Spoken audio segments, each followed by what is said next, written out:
kok bisa gitu ya, bahasanya kok bisa ini anak saya kok bisa seperti ini. Bahkan sampai-sampai orang tua saya itu nganggep bahwa saya ini jangan-jangan stres gitu. Pak Kiai, ini anak saya kenapa ini kok bisa tiba-tiba mau ke Mekah naik sepeda, tolong didoakan gitu. Kalau bahasa di Jawa itu namanya disuuk ya, ditiup gitu barang ya, disuuk itu ditiup ya, kalau di buku dikasih baca-baca dulu ya. Tapi waktu itu saya dengan yakin bahwa saya itu bisa sampai Mekah dengan sepeda itu. Baik, jadi latar belakangnya itu sebenarnya dari keinginan yang kuat untuk mau melakukan perjalanan ke Tanah Suci ya. Sebenarnya keinginan itu sudah lama ya, dan tidak terfikirkan untuk naik sepeda awalnya. Sebenarnya yang normal-normal saja ya. Dulu pernah coba daftar kuliah di Saudi. Pernah juga ikhtiar nabung juga, dan beberapa ikhtiar yang kami lakukan termasuk doa. Jadi justru naik sepeda ini idenya mendadak ya. Jadi latar belakangnya sangat mendadak banget, karena waktu itu saya dapat ide naik sepeda itu 2 pekan sebelum berangkat ya, 2 pekan sebelum berangkat. Jadi waktu itu saya ketemu sama orang yang naik sepeda, dan pada malam hari itu dia tidak ngajak-ngajak naik sepeda, tapi dalam hati saya kemudian mengatakan, kayaknya ini jawaban saya untuk bisa sampai ke Tanah Suci. Jadi selama ini kerinduan saya yang pengen ke sana, bahkan sampai tabungan itu saya tulis Haramain, Mekah dan Madinah. Meskipun tabungannya tidak seberapa, dan itu saya sudah lakukan bertahun-tahun. Nah, ketika lihat orang naik sepeda itu, maka malam hari itu saya mengatakan dalam hati, kayaknya ini jalan saya menuju ke Tanah Suci, naik sepeda. Saya timbang-timbang lagi, ternyata menambah mantap dalam hati bahwa saya mau melakukan perjalanan yang jauh dengan naik sepeda. Ini juga yang sedikit menarik, karena kami tidak pernah naik sepeda sebelumnya. Artinya tidak pernah naik sepeda itu tidak pernah hobi naik sepeda, tidak pernah melakukan kemudian goes-goes ke beberapa daerah-daerah. Tidak seperti teman-teman yang sering touring pakai sepeda, enggak.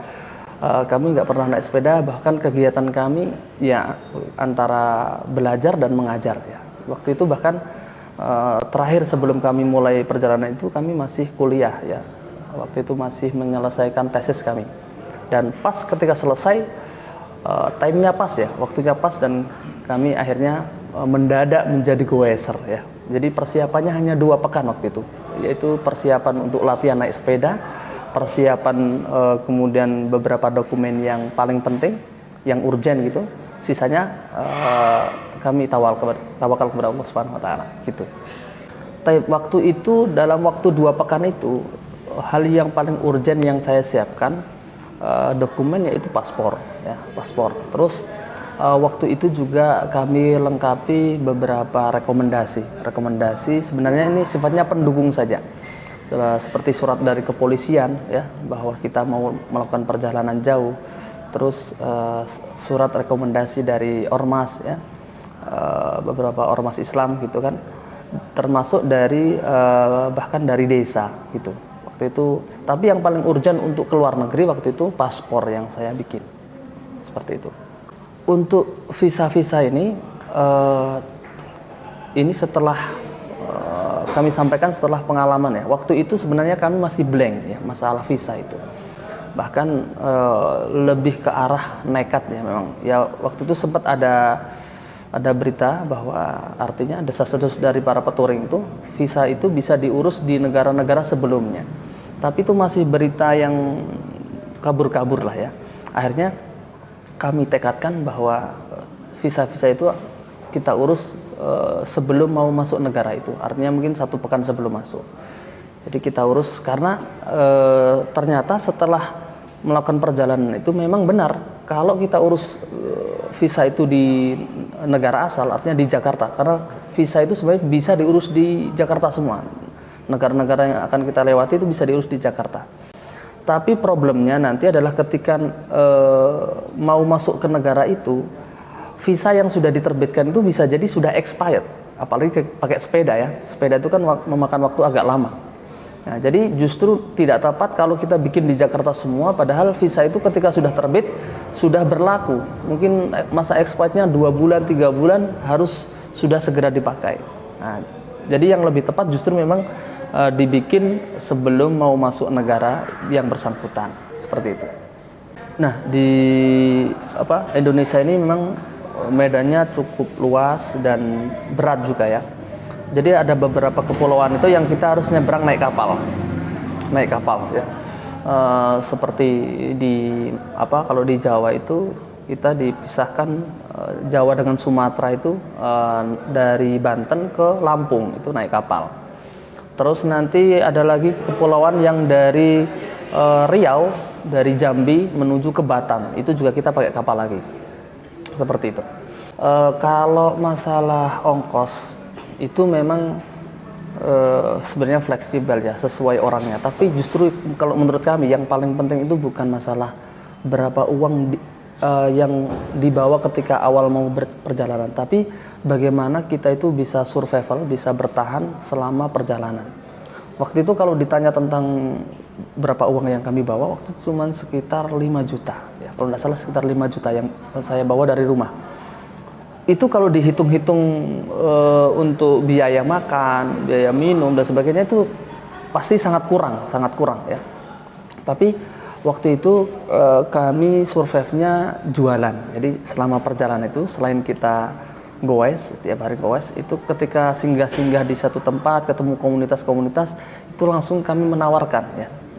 Dengan ya bangga, dengan pede kami menawarkan bahwa kami punya jualan, kami punya kemampuan bisa bekam ya, dan kemampuan itulah yang kemudian bisa membuat kami bertahan dari kota satu ke kota yang lainnya, bahkan sampai ujung Indonesia sebelum masuk luar negeri. Terus tadi tentang ritme ya, mungkin ritme atau tips-tips ketika melakukan perjalanan ya, itu awalnya di awal-awal naik sepeda itu memang waktu itu karena saking semangatnya dan orang yang masih sangat belia dalam sepeda itu waktu itu ritmenya tidak tetap. Jadi waktu itu dari pagi sampai kemudian zuhur kemudian istirahat, ba'da zuhur lanjut lagi sampai menjelang maghrib baru berhenti. Itu di awal-awal, dan waktu itu ya memang tubuh itu tidak bisa berbohong ya, artinya sakit semua karena tidak pernah goes jauh, bahkan otot-otot itu terasa bengkak-bengkak semua itu di hari-hari pertama itu.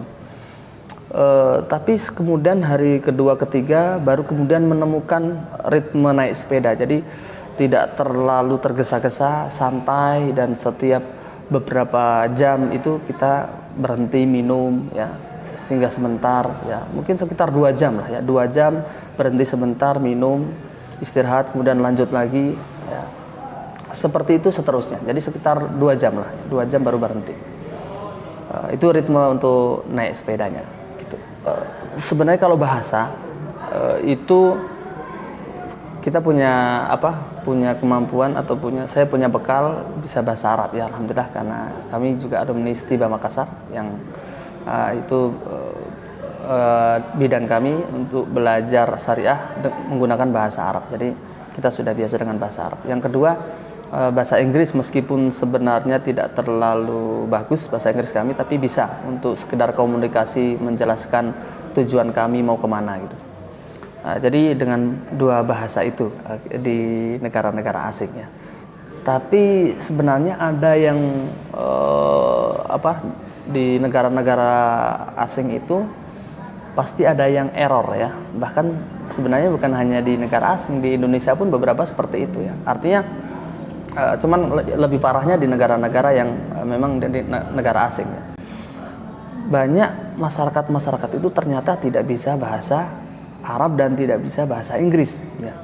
Sehingga kita harus menggunakan bahasa daerah ya. Ya, bayangkan ketika kalau kita di Indonesia saja, saya ini kan sukunya Jawa gitu ya, ketemu sama orang suku Minang atau suku ya, beberapa suku itu ya, dan itu mereka bisanya dengan bahasa daerahnya mereka. Itu kan kadang agak bingung ya. Apalagi seperti negara lain seperti di Thailand gitu ya. Terus di negara-negara yang itu susah ya, susah banget. Jadi akhirnya mental kita tuh diuji di situ. Ya, jadi mental kita. Tapi di situ banyak cerita-cerita lucu ya. Contoh seperti ketika saya waktu itu ketemu orang-orang Thailand. Orang Thailand tuh tidak bisa bahasa Arab, tidak bisa bahasa Inggris. Akhirnya waktu itu saya terpaksa pakai bahasa isyarat ya, pakai bahasa isyarat. Setelah beberapa hari saya pakai bahasa Inggris, ternyata mereka nggak paham.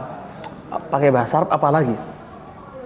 Padahal setiap orang ketika ketemu saya, karena penampilan waktu itu saya itu kan unik ya. Naik sepeda, ada benderanya, sepedanya pun ada tasnya, depan ada 2, belakang ada 2. Jadi orang melihat tampilan saya itu pasti ingin bertanya. Nah ketika mereka bertanya, saya nggak bisa jawab sesuai dengan apa yang mereka inginkan. Akhirnya kayak diem dulu sebentar apa yang ingin saya katakan tuh. Akhirnya saya pakai bahasa isyarat. Ya, saya kemudian waktu itu sempat gini. Saya bilang saya Saudi, saya bilang gitu.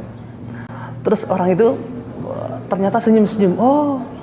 Jadi ternyata setelah itu dia paham bahwa saya itu mau ke Saudi, mau ke Mekah naik sepeda. Dalam hati saya, kenapa nggak dari kemarin-kemarin saya ngomong begini? Kalau begini kan gampang ya. Ternyata bahasa yang paling mudah itu adalah bahasa isyarat. Ya jadi seperti itu. Jadi memang perjalanan ke Tanah Suci ini perjalanan yang penuh perjuangan ya. Apalagi kami perjalanan yang tidak normal karena pakai sepeda ya. Yang normal saja biasanya ada halangan-halangan. Nah waktu itu ketika kami memutuskan naik sepeda, tentu keluarga kami itu seluruhnya nggak ada yang setuju, ya nggak ada yang setuju, satu pun nggak ada yang setuju. Semuanya kaget, semuanya artinya kok bisa gitu ya bahasanya, kok bisa ini anak saya kok bisa seperti ini, bahkan sampai orang tua saya itu nganggep bahwa saya ini jangan-jangan stres gitu. Iya. Sampai lapor ke maaf ke kiai di tetangga sebelah itu, tolong Pak Kiai ini anak saya kenapa ini kok bisa tiba-tiba mau ke Mekah naik sepeda, tolong didoakan gitu. Kalau bahasa di Jawa itu namanya disuuk ya, ditiup gitu barang ya, disuuk itu ditiup ya, kalau di buku ini dikasih baca-baca dulu ya, dikasih baca-baca, jangan-jangan ini ada jinnya atau stres gitu. Dan termasuk kakak saya semua bilang, kamu ini apa yang nggak mikir gitu, ke Mekah itu bukan deket gitu, emangnya dikira ke Mekah itu cuma beda kabupaten gitu kan. Terus tapi waktu itu saya dengan yakin bahwa saya itu bisa sampai Mekah dengan sepeda itu. Makanya saya berkali-kali meyakinkan bahwa insya Allah saya sampai Mekah dengan sepeda. Udah ndak usah ditanyakan bagaimana nanti rintangannya seperti apa, saya sudah siap untuk menghadapi semua. Saya hanya ingin doa dan ridhonya orang tua dan keluarga. Sudah, saya tidak mau merepotkan apapun. Sempat orang tua bahkan mengatakan begini,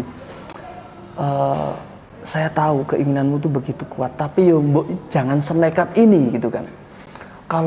Atau begini saja, kalau memang kamu itu sudah bulat mau pengen ke sana, tidak bisa dilerai, udah gini aja, saya jualkan tanah itu, nanti kamu bisa ke sana, itu nggak usah pakai sepeda. Nah, waktu itu saya sempat terenyuh juga. Artinya orang tua punya tanah yang segitu sampai mau dikorbankan. Saya bilang begini, saya bukan mau merepotkan orang tua. Intinya Pak, tolong saya diridhoi saja, direstui saja, didoakan saja. Insya Allah saya akan sampai sana tanpa harus merepotkan orang tua.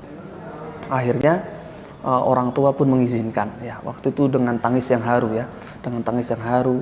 Akhirnya kami diizinkan, termasuk istri kami pribadi ya, istri saya waktu itu termasuk awalnya diam 1000 bahasa.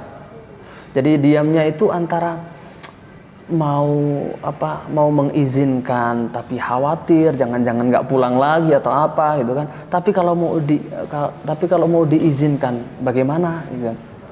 Tapi akhirnya setelah obrolan di malam hari saya yakinkan ternyata diizinkan juga, dan alhamdulillah waktu itu saya diizinkan berangkat.